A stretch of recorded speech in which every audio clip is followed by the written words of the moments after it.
আচ্ছা, কখনো ভেবে দেখেছেন আপনার ঘরের কোনায় যে মাকড়সাটা বসে আছে বা মাথার উপর যে মাছিটা ঘুরছে, ওরা এই ঘরটাকে ঠিক কিভাবে দেখছে? আমরা আমাদের চোখ দিয়ে যেভাবে পৃথিবীকে দেখি সেটাই কিন্তু একমাত্র বাস্তবতা নয়, একদমই নয়। প্রাণীজগতে দৃষ্টির এমন সব অবিশ্বাস্য জগৎ আছে না যা আমাদের কল্পনারও বাইরে।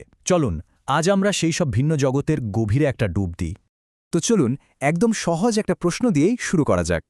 আমাদের চারপাশে যে সারাক্ষণ একটা সাধারণ মাছি উড়ে বেড়াচ্ছে, তার চোখে এই পৃথিবীটা ঠিক কেমন দেখতে? আমাদের থেকে কি পুরোই আলাদা?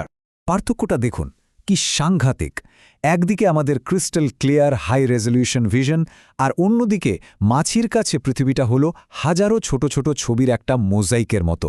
মানে একটু ঝাপসা, পিক্সেল পিক্সেল, কিন্তু তার দেখার অ্যাঙ্গেলটা অবিশ্বাস্য রকম চওড়া।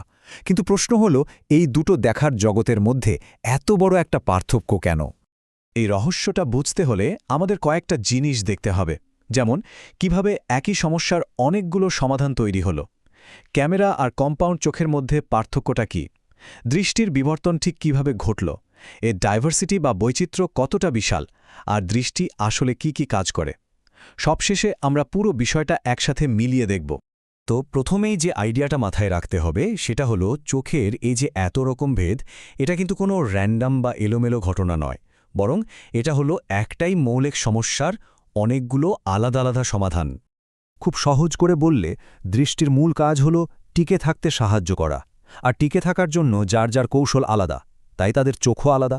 কিন্তু সবার উদ্দেশ্য একটাই, আলো থেকে দরকারি তথ্য বের করে আনা আর বেঁচে থাকা। আর মজার ব্যাপার কি জানেন? বিবর্তন কিন্তু এই দেখার মতো জটিল একটা সমস্যার সমাধান করার জন্য মূলত দুটো মাস্টার ডিজাইন বা ব্লুপ্রিন্ট তৈরি করেছে। এই দুটো ডিজাইন কি? প্রথমটা হলো সিম্পল আই, মানে আমাদের ক্যামেরা টাইপ চোখ। ভাবুন, একটাই বড় লেন্স যার ভেতর দিয়ে আলো ঢোকে। আর দ্বিতীয়টা হলো কম্পাউন্ড আই বা যৌগিক চোখ। এখানে হাজার হাজার ছোট ছোট ইউনিট থাকে, যেগুলোকে বলে ওমাটিডিয়া। আর প্রত্যেকটা ইউনিটের নিজস্ব একটা করে ছোট্ট লেন্স আছে। এই দুই ধরনের চোখের মধ্যে পার্থক্যগুলো কিন্তু দারুণ ইন্টারেস্টিং। আমাদের ক্যামেরা চোখ একটাই বড় লেন্স ব্যবহার করে, তাই ছবির রেজলিউশন হয় খুব হাই। কিন্তু কম্পাউন্ড চোখের রেজলিউশন অনেক কম।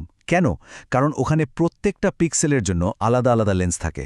এর ফলে আলো ধরার ক্ষমতাও কমে যায়। সোজা কথায়, একই সাইজের হলে ক্যামেরা চোখ অনেক বেশি পাওয়ারফুল। বিষয়টা কতটা সিরিয়াস তা এই একটা সংখ্যা শুনলেই বুঝবেন। মানুষের চোখের মতো ক্লিয়ার দেখতে হলে একটা মাছির কম্পাউন্ড চোখকে হতে হতো প্রায় 1 মিটার চওড়া, মানে 3 ফুটেরও বেশি। এবার বুঝলেন তো বড় প্রাণীদের জন্য কম্পাউন্ড চোখ কেন মোটেও ভালো কোনো ডিজাইন না। তো আমরা তো দেখলাম চোখগুলো কীরকম হয়, কিন্তু প্রশ্নটা হলো, এই সব কিছুর শুরুটা হলো কিভাবে? কোন সেই মলিকুলার স্পার্ক যা থেকে এত বড় একটা বিবর্তন শুরু হলো? চলুন এবার সেই গল্পটাই শোনা যাক। এই গল্পের শুরু কিন্তু আজ থেকে প্রায় ৮০ কোটি বছর আগে। তখন প্রথম একটা লাইট সেন্সিটিভ প্রোটিন তৈরি হয়, যার নাম অপসিন। আর এই ছোট্ট একটা মলিকুলার ইনোভেশন, এটাই ছিল সেই আসল স্ফুলিঙ্গ যা পরে চোখের বিবর্তনে একটা বিস্ফোরণ ঘটিয়ে দেয়। দেখুন, দৃষ্টির এই বিবর্তনটাকে আমরা 4টা স্টেজে ভাগ করতে পারি। একদম শুরুতে ছিল শুধু দিন আর রাতের পার্থক্য বোঝার ক্ষমতা, মানে বডি ক্লক ঠিক রাখা আর কি। এর পরের ধাপে এলো আলোর উৎসটা কোন দিকে সেটা বোঝার ক্ষমতা। এটা প্রাণীদের আলো বা অন্ধকারের দিকে যেতে সাহায্য করত। এরপর জন্ম নিল প্রথম আসল চোখ, যা দিয়ে হয়তো একটু ঝাপসা দেখা যেত, কিন্তু চারপাশ দেখে আশ্রয় খোঁজা যেত। আর একদম শেষে শিকারী আর শিকারের মধ্যে এক অসম লড়াইয়ের ফলে জন্ম নিল হাই রেজলিউশন দৃষ্টি। আর এটাই সারভাইভালের পুরো খেলাটাকেই বদলে দিল। কিন্তু ভাববেন না যে ক্যামেরা আর কম্পাউন্ড চোখেই গল্প শেষ। বিবর্তন চোখের ডিজাইন নিয়ে আরও যে কত অদ্ভুত আর দারুণ সব এক্সপেরিমেন্ট করেছে তার কোনো ইয়ত্তা নেই। যেমন ধরুন স্ক্যাল্প বা ঝিনুকের কথা। ওদের চোখে কিন্তু লেন্স নেই, তার বদলে আছে একটা অবতাল আয়না। আর এই আয়না দিয়েই ওরা আশে করার শিকারীদের দেখে। ভাবুন তো একবার, কি অদ্ভুত, কিন্তু কি দারুণ কার্যকর একটা সমাধান। আবার দেখুন বক্স জেলিফিশকে। ওদের চোখগুলো ইচ্ছা করে একটা ব্লারি বা ঝাপসা ছবি তৈরি করে। কেন? কারণ এই ঝাপসা ছবিটাই ওদের পানির নিচে বিভিন্ন বাধা এড়িয়ে চলতে সাহায্য করে। মানে যেটাকে আমাদের কাছে একটা ভুল ডিজাইন মনে হচ্ছে, সেটাই ওদের বেঁচে থাকার জন্য একদম পারফেক্ট। স্টারফিশের কথা তো আরও অবাক করার মতো। ওদের চোখ মাথায় না, বরং প্রত্যেকটা বাহুর ডগায় একটা করে থাকে। এর ফলে পুরো প্রাণীটাই যেন একটা জীবন্ত 360 ডিগ্রি সেন্সর হয়ে যায়, যা সব দিক থেকে নিজের চারপাশটা দেখতে পায়। আর কম্পাউন্ড চোখগুলোও কিন্তু সময়ের সাথে সাথে অনেক আপগ্রেড হয়েছে। যেমন মাছিরা ব্যবহার করে নিউরাল সুপারপোজিশন। এর মানে হলো ওদের মস্তিষ্ক 7টা আলাদা লেন্স থেকে আসা সিগন্যালকে এক করে একটা পয়েন্টকে দেখে। এতে ওদের লাইট সেন্সিটিভিটি নাটকীয়ভাবে বেড়ে যায়। আবার মথ বা ক্রিলের মতো নিশাচর প্রাণীরা ব্যবহার করে অপটিক্যাল সুপারপোজিশন। এটা আরও জটিল একটা সিস্টেম, যা ওদেরকে প্রায় ঘুটঘুটে অন্ধকারেও দেখতে সাহায্য করে, অনেকটা চোখের ভেতরে থাকা ছোট্ট টেলিস্কোপের মতো।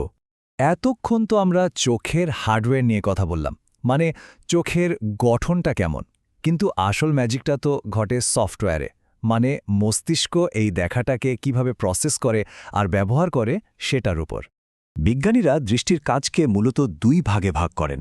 একটা হলো অ্যাক্টিভ ভিশন, এর কাজ হলো দেখা এবং সাথে সাথে অ্যাকশন নেওয়া, যেমন একটা মাছি যখন উড়ে আসা হাতটা দেখে সরে যায়। আর দ্বিতীয়টা হলো প্যাসিভ ভিশন, এর কাজ হলো চারপাশটাকে বিচার করে একটা অনুভূতি বা মুড তৈরি করা, যা ভবিষ্যতের আচরণকে প্রভাবিত করে। যেমন ধরুন, একটা সুন্দর দৃশ্য দেখে আমাদের যে মনটা ভালো হয়ে যায়, ওটাই প্যাসিভ ভিশনের একটা উদাহরণ। তো এত সব আলোচনার পর আমরা আসলে কি বুঝলাম? চলুন পুরো ব্যাপারটা এবার একটু গুছিয়ে নেওয়া যাক। গবেষক ড্যানি নিলসেনের একটা কথা আছে, যেটা পুরো ব্যাপারটার সারমর্ম বলে দেয়। তিনি বলেছেন, চোখের এই যে অসাধারণ বৈচিত্র্য, এটা কিন্তু কোনো খেয়ালখুশি মতো হয়নি, বরং এর পেছনে আছে খুব নির্দিষ্ট কিছু কার্যকরী সীমাবদ্ধতা আর বিবর্তনের কঠিন যুক্তি। তার মানে আমাদের এই হাই রেজলিউশন দৃষ্টি কোনোভাবেই বেস্ট বা সেরা নয়, এটা শুধুমাত্র আমাদের টিকে থাকার জন্য একদম পারফেক্ট। ঠিক যেমন একটা মাছির ওই পিক্সেল পিক্সেল মোজাইক পৃথিবীটা ওর দ্রুত উড়ে পালানোর জীবনের জন্য পারফেক্ট। আসলে প্রত্যেকটা চোখই তার নিজের গল্পের হিরো। সব শেষে একটা প্রশ্ন রেখে যাচ্ছি, একটু ভাবার জন্য। যদি আমাদের চোখ বিবর্তনের ধারায় শুধু সেটুকুই দেখার জন্য তৈরি হয়ে থাকে, যা আমাদের টিকে থাকার জন্য দরকার, তাহলে এই বাস্তবতার ঠিক কতখানি বিশাল একটা অংশ আমাদের চোখের আড়ালে রয়ে গেছে, যা দেখার ক্ষমতা আমাদের কোনোদিনই তৈরি হয়নি।